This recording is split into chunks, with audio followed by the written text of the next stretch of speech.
नमस्कार प्रिय सनातनी साथियों, स्वागत है आपका एक और नए वीडियो में। देखिए, इस वीडियो में हम लोग जानेंगे कि आप कहीं भी यजमान के यहाँ जाते हैं तो वहां बोलने की स्पष्टता कैसे लाएंगे। जैसे मान लीजिए हमारे अंदर घबराहट बहुत ज्यादा होता है। मान लीजिए विशेष करके जब किसी अमीर यजमान के यहाँ चले जाते हैं तो वहां घबराहट और ज्यादा बढ़ जाती है। वहां का सिचुएशन देख करके, वहां का माहौल देख करके, या फिर आप कह सकते हैं कि वहां बहुत प्रकार से डेकोरेशन इत्यादि रहता है, बड़ा घर रहता है, बंगला इत्यादि रहता है, तो देख करके हमारे अंदर घबराहट होने लगती है। ये बहुत से पंडितों के अंदर होती है। तो उसको कैसे कम करेंगे और विधिवत तरीके से किसी से भी कैसे बात करेंगे, किसी से भी बिना डरे बिना हिचकिचाए कैसे बात करेंगे और खुल करके कैसे बात करेंगे, स्पष्टता पूर्वक वहां जवाब कैसे देंगे, इन सबको हम लोग डिटेल में चर्चा करेंगे। वीडियो को ध्यानपूर्वक अंत तक देखिए। देखिए, सबसे पहले यह ध्यान रखिए कि कहीं भी आप जाते हैं, पहले छोटे जगह पर जाते हैं, उसके बाद धीरे धीरे आपका सर्किल बढ़ने लगता है तो आप बड़े जगहों पर भी पूजन पाठ कराने जाने लगते हैं। तो वहां बिना डरे और हिचकिचाए हुए कैसे जाएंगे, इसको समझिए। देखिए, इतना ध्यान रखिए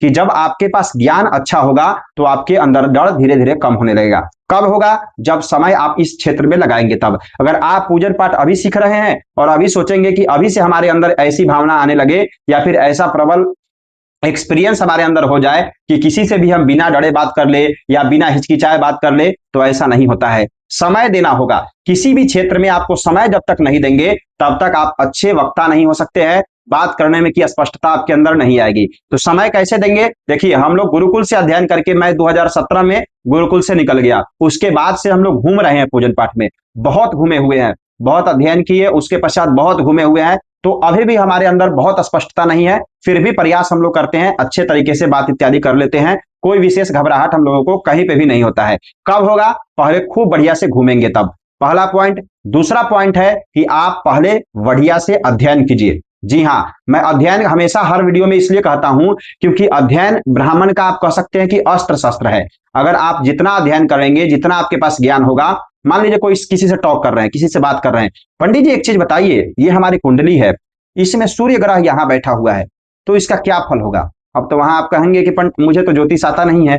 तो उसके लिए ज्योतिष सीखिए। अगर आप कहीं पूजन करा रहे हैं, यजमान के पास बैठे हुए हैं और एक पुस्तक खोल लिए हैं, ओम गणानां त्वा गणपतिगुं हवामहे प्रियाणां त्वा, इस प्रकार से करेंगे तो यजमान कह देंगे कि ये पढ़े लिखे ज्यादा है नहीं, ये अभी नए पढ़ करके आए हुए हैं और किताब देख करके अध्ययन कर रहे हैं। इसके लिए आपको जम करके अध्ययन करना होगा, बढ़िया से अध्ययन करना होगा और मंत्रों का उच्चारण आपको विधिवत तरीके से आनी चाहिए। जी हाँ, प्रयास कीजिए, आप शुद्ध तरीके से मंत्रों का उच्चारण कीजिए। किसी गुरुकुल से अध्ययन किए हुए हैं तो अच्छी बात है, अगर नहीं किए हुए हैं तो आज के समय में ऑनलाइन बहुत सिस्टम है, कहीं से भी आप अध्ययन कर सकते हैं। हमारे चैनल पर जाकर देखिए, ये प्लेलिस्ट का सेक्शन बना हुआ है, इसमें विधिवत तरीके से बहुत सारी वीडियोज डाली गई है जिसमें आप फ्री में सीख सकते हैं सभी पूजनों को। एक एक मंत्र हम बहुत धीरे धीरे पढ़ाए हुए हैं।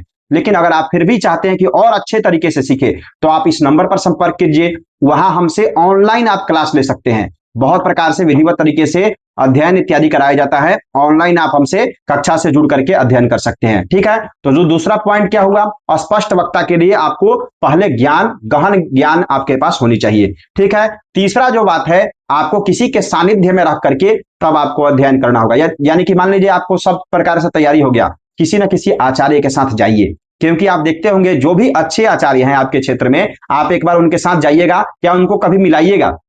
वो स्पष्ट वक्ता होते हैं। वक्ता यानी कि उनके अंदर बोलने की कला बहुत अच्छी होती है। अगर बोलने की कला नहीं है तो ज्ञान आपके पास चाहे कितना भी हो, आप बहुत अच्छे पंडित नहीं बन सकते हैं या बहुत बड़ा मार्केट आपका नहीं बन सकता है। तो आप तो देखेंगे उस आचार्य को तो बहुत स्पष्ट बोलते हैं। उनके अंदर क्या भावना होती है? सामने वाला भी तो एक इंसान ही है, चाहे वो अमीर हो, गरीब हो, बहुत बड़ा आदमी हो, बहुत छोटा आदमी हो, क्या है? पहला है वो इंसान है, आदमी है।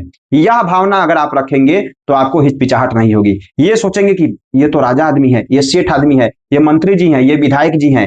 अगर इस प्रकार से भावना करके जाएंगे तो फिर आपको आनंद नहीं आएगा, आप वहां डरेंगे ही, ये बात ध्यान रखिए। लेकिन ये भावना होगी कि एक सामान्य व्यक्ति है, चलो भाई, सामान्य व्यक्ति की जब भावना आपके अंदर होगी तो फिर आपके अंदर घबराहट अपने आप खत्म हो जाएगा। ठीक है, तो यह समझिए कि सामने वाला व्यक्ति भी इंसान ही है, वह भी हमारे तरह कपड़े इत्यादि ही पहनता है और भोजन ही करता है। इस प्रकार की भावना होनी चाहिए। ठीक है, और चौथा और सबसे इंपॉर्टेंट बात है जो आपके अंदर होनी चाहिए, तपबल विप्र सदा बरियारा।